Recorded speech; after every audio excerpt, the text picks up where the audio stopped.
Hello दोस्तों। तो कैसे हो आप सब?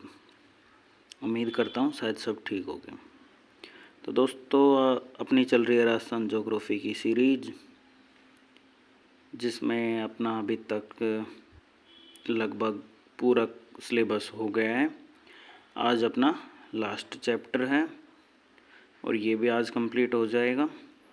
इसके बाद एक दो क्लास और आएंगी जिनमें जो अपडेटेड डाटा है, जैसे उद्योग का है, कृषि का है, या फिर जो कुछ है ना, वो अपडेटेड क्लासेस हैं, वो आने वाले एक दो दिन में आपको चैनल पे मिल जाएंगी। ठीक है। और इसी के साथ अपनी राजस्थान कला और संस्कृति की सीरीज़ भी स्टार्ट हो गई है, जिसमें अपने 2 या 3 चैप्टर अभी हो गए हैं और कल से वो वापस कंटिन्यू होगी। ठीक है। लास्ट चैप्टर हमने पर्यटन का पढ़ा था और फिर यूनेस्को भू पार्क और जो भूस्थल थे, भौगोलिक स्थल थे, उनके बारे में पढ़ा था। ठीक है। अब ये लास्ट चैप्टर अपना बच रहा है पर्यावरण मुद्दे का, जिसमें हम पर्यावरण मुद्दे के बारे में पढ़ेंगे कि क्या पर्यावरण, कौन कौन से पर्यावरण मुद्दे हैं। ठीक है, उन पर चर्चा करते हैं। अभी तक आपने अगर पिछली क्लासेस नहीं देखी हैं तो वो चैनल पे प्लेलिस्ट में, वहाँ से जाके आप देख सकते हैं। और प्लेलिस्ट में राजस्थान कला और संस्कृति की क्लासेस की सीरीज़ भी चल रही है, वहाँ से उनको भी देख सकते हैं। ठीक है। तो बिना टाइम वेस्ट किए अपनी क्लास शुरू करते हैं हम। चलो। तो दोस्तों ये है अपना लास्ट चैप्टर, पर्यावरण संबंधी प्रमुख मुद्दे, प्रमुख पर्यावरण संबंधी मुद्दे। ठीक है। तो अब इसमें अपन क्या क्या पढ़ेंगे? पहले तो पर्यावरण के बारे में पढ़ेंगे।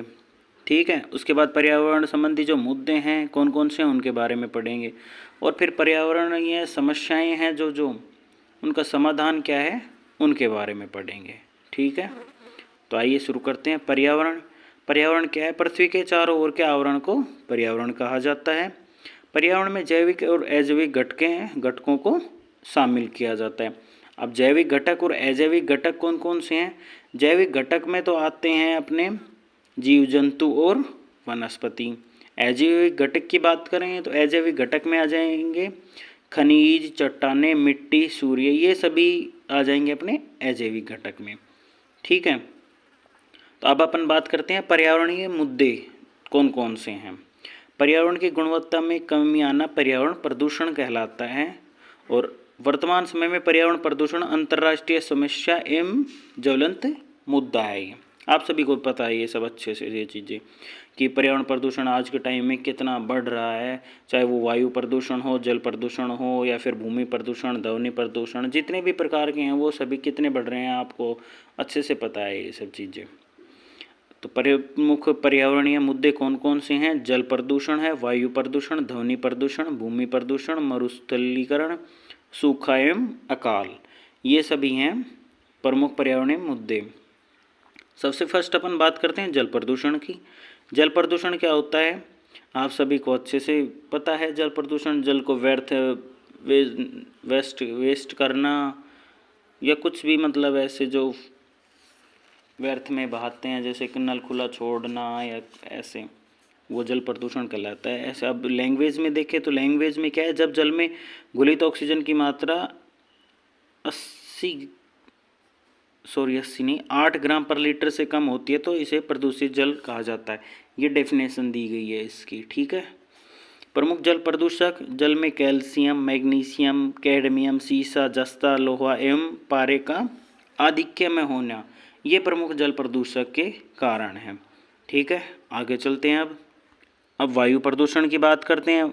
वायु की गुणवत्ता में ह्रास होना वायु प्रदूषण कहलाता है। ठीक है। चलो, प्रमुख वायु प्रदूषक carbon dioxide, carbon monoxide, sulphur dioxide, nitrogen oxide, methane एवं क्लोरोफ्लोरोकार्बन, इन सब के द्वारा वायु प्रदूषण होता है। वायु प्रदूषकों के कारण होने वाली प्रमुख पर्यावरणीय समस्याएं निम्नलिखित हैं। कौन कौन सी हैं?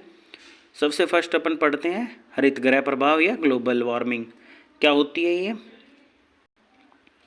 पृथ्वी के औसत तापमान में बढ़ोतरी होना हरित गृह प्रभाव कहलाता है, जिसका कारण मुख्यतः कार्बन डाइऑक्साइड है। अब ग्लोबल वार्मिंग का तो अच्छे से ये भी पता है, बहुत बार आपने न्यूज़ में भी देखा होगा कि भाई ग्लोबल वार्मिंग की वजह से बारिश ज़्यादा हो रही है, या कहीं पे बारिश कम हो रही है, या कहीं पे गर्मी ज़्यादा पड़ रही है, या फिर सर्दी ज़्यादा हो रही है, सर्दी कम पड़ रही है।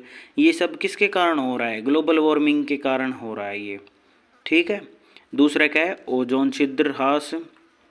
ओजोन परत की मोटाई में कमी आना ओजोन ह्रास कहलाता है, जिसका कारण क्लोरोफ्लोरो CFC को माना जाता है, क्लोरोफ्लोरोकार्बन, ठीक है। अब तीसरा अम्लीय वर्षा। अम्लीय वर्षा क्या होती है? जब वर्षा में pH का मान 5.6 से कम हो जाता है तो उसे अम्लीय वर्षा कहा जाता है, जिसका कारण सल्फर डाइऑक्साइड और नाइट्रिक ऑक्साइड है, ठीक है।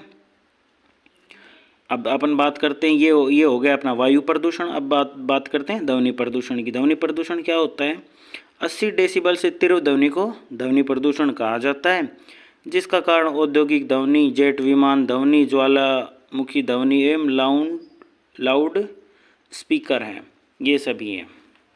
आगे क्या है? भूमि या मृदा प्रदूषण।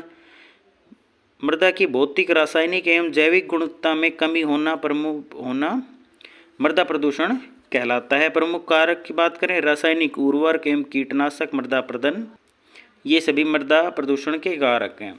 आजकल अपन देखते हैं कि भाई कृषि करते हैं, खेती करते हैं, तो उसमें मतलब ज़्यादा उत्पादन के लिए उर्वरक डालते हैं, ज़्यादा से ज़्यादा की फसल अच्छी हो।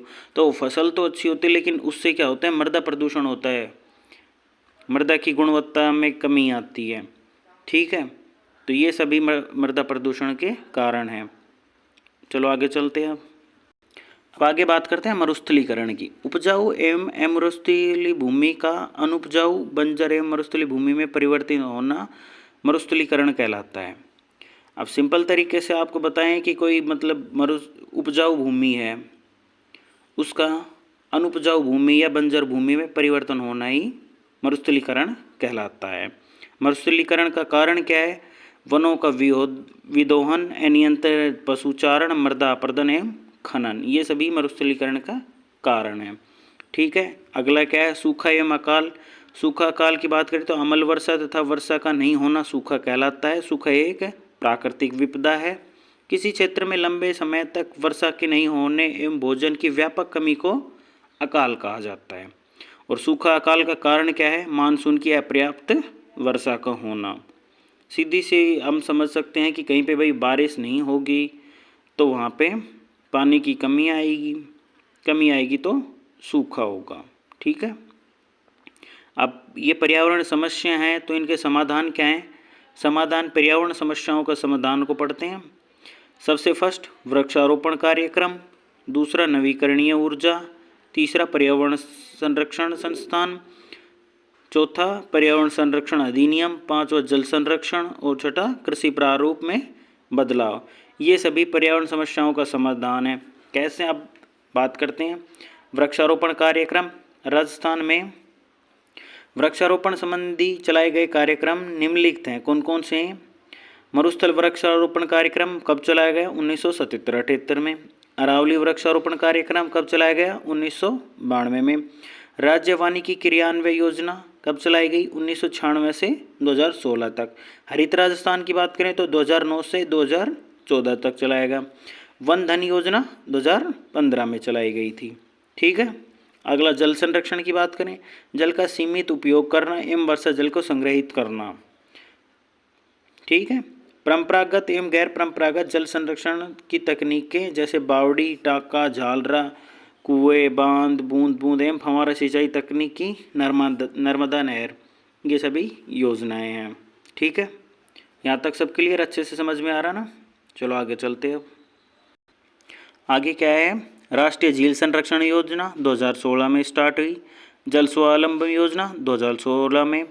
अटल भूजल योजना 2019 में शुरू की गई। राजीव गांधी जल संचय योजना 2019 में शुरू की गई। अपशिष्ट जल का सही निस्तारण करना, ये सभी उपाय हैं, ठीक है। अगला क्या है? नवीकरणीय ऊर्जा।